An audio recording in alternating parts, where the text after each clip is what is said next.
Hey guys, welcome to another dynamics video. Today we're going to start to cover some angular momentum stuff, and it's going to require a little bit of background information. So let's get to it. Let's see. There we go. All right, so we need to solve this problem about a satellite in orbit, but in order to do that, we need a little bit of background information. So I don't want to bore you with derivations, but we do need to talk about this thing, angular momentum. And essentially what it is momentum is, in general, is velocity times mass. And my pen is trying to die on me here, but it's generally given with this relation, P equals mv, where P is the momentum, right? Because m doesn't make any sense there. M equals mv doesn't work. So we use P, and what we're talking about here is the velocity. So meters, you try, you can do a little buddy. So meters per second times the mass, which is kilograms. And so this gives us, so if you just think about this, this is from a force point of view, force is kilogram meters per second squared. So this would be force times seconds is another way that this is sometimes represented. And this kind of makes sense conceptually because we're talking about momentum, right? So if you get hit by something moving very fast, but it's very small, then it's not going to do any damage. But if you get hit by a train that's moving very slowly, right, then you have a huge mass and tiny velocity. So it's the energy of something in motion, and we need that. And the reason we need that is because if you consider what is happening with an orbit situation, there is attraction between these two, right? And whether it's orbit or two people holding hands and twirling, there is a force pulling them together and a force pulling them apart. And in order to deal with that, then we need to look at momentum. So we're not going to go into momentum proper just yet. We're going to talk a little bit about angular momentum, which is what we need for solving this equation. So just a little bit of background on this. We remember that a moment is r cross f. And here we just saw that momentum, mv, is force times seconds. So it makes sense that the angular component of this is going to be r cross momentum. This gives us our angular momentum. This is the full equation. This sine phi is, say that there was a z here. If this pair, if the v and r form any kind of an angle with the z, then this is this comes into play. But what we're going to be talking about is planar motion, where everything is contained in the xy. So the angle with the z here is pi over 2, which means that sine is 1 and it drops out. So the magnitude of our angular momentum here is r and v, and that is in x and y coordinates, but we're interested in the normal and tangential so that we can use the equations that we're familiar with. And so again, going back to what we learned in statics, a cross product is a value in the third orthogonal base, which basically is a long way of saying that h naught equals hz. And for the xy path, what it means specifically, if we expand what v and r means, is that h naught, or in this case, hz equals h naught equals m times the quantity, x times the change in velocity with respect to, or excuse me, the x times the y component of the velocity minus y times the x component of the velocity. This gives us the expansion. When we convert this to polar coordinates, we get that h naught equals rm times the velocity in the theta direction, right? So v in the r direction is out from the center. The result is v, and what we're interested in is the angular momentum, which is rmv. In the theta direction, we tend to call that just v, because this doesn't really exist, because there's almost never a velocity in the r direction, especially for what we're talking about now.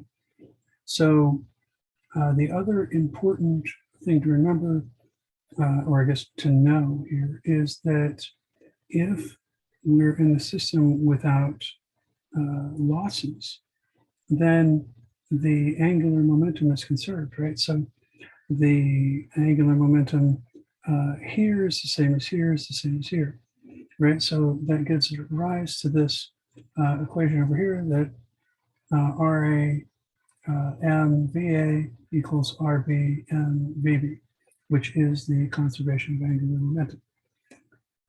So that is that. A few other things that we need to know is Newton's law of gravity. So that is F equals G M over R squared. And that is the force between these two is governed by this relationship, and this is m, this is little m, and r is the distance between the center. So it's not that, it is this. And the most important thing to know is that r starts from the center. So if we're talking about gravity of the Earth, it starts from the center. Okay, so that's simple enough. We don't always know m, and we don't always know g. So we can say this is a force of gravity. So the force of gravity when you're standing on the Earth is your weight, right? That is your weight. And your weight is what? That is your mass times little g. And since this is gravitational stuff, then it stands to reason that F equals m equals mg equals this. Right, so g m r squared, and the masses cancel out, and we are left with the, oh, and by the way, when we're on Earth, this r is just the radius of the Earth, right? You could count yourself, but the radius of the Earth is almost 4,000 miles. So you're a couple of feet don't really count. And so we can actually express that as r.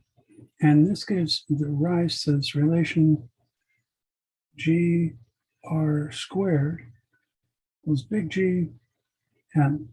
And this is super nice when we are dealing with some of these introductory problems. So this is just a handy dandy shortcut. We could go look up the gravitational constants, but they are situationally specific, and it would be a lot more work. So that is where these values come from. And now let's put them to work on a pretty easy problem. So in this problem, we are given that a satellite is launched at 240 miles from the surface of the Earth at 18,820 miles per hour. That is at A. I guess it's at A. This is 240 miles above the Earth, and it's launched parallel to the surface. And we're also given the radius of the Earth, and they want the VB at 2,340 miles above the surface. So what is the velocity, VB, when it gets to here? Oh, and by the way, interesting fun fact. One of the consequences of Kepler's laws that I think is super cool is that if there's a time differential, well, there is a time differential. You know what? I'll come back to that, and let's just leave that as a teaser, and I will share that with you in class. So back to the problem. We are looking to find VB here, right? So we could probably just draw this as an arrow, VB. Okay, so the solution, given we have these R's, right? We can get them. Let's do that first. So R, and as a general rule, just know that we would call this HB, and we call this HA, right? The height, right? So RB equals, and I guess this is big B, RB equals R plus HB, right? So that is what? That is 3960 plus B is 2340. Okay, and that is what? That is 3960 plus 3960 plus 2340. That is equal to 6300. Okay, similarly, RA is R plus HA. And notice that I do these calculations first. That is not accidental. 3960 plus 240. Looks like they're trying to be nice to us with the numbers. So what is that? That's going to be 4100, right? Or that gives us 40. Oh, wait, 4200. Let me just make sure that,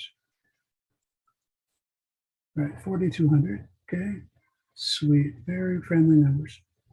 Okay, all right, so VB, we have RA, RB, and we have VA, right? VA is this. So that means that we can use this guy right here. So our relationship is RA MVA equals RB MVB, right? And the mass is irrelevant because, well, it's not irrelevant. I'm sure somebody cares a lot, but it drops out. Okay, we are solving for VB. So VB equals, and we'll just divide RB across. So RA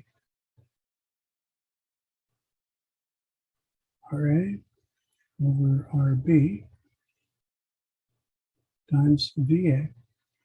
So what is that? That is, RA is 4200, 6300 times 18,820, and that gives us that VB is equal to Let's calculate this.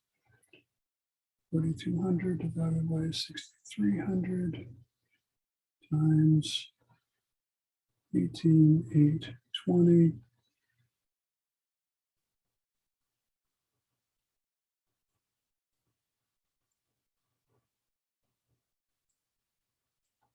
Okay, what do we get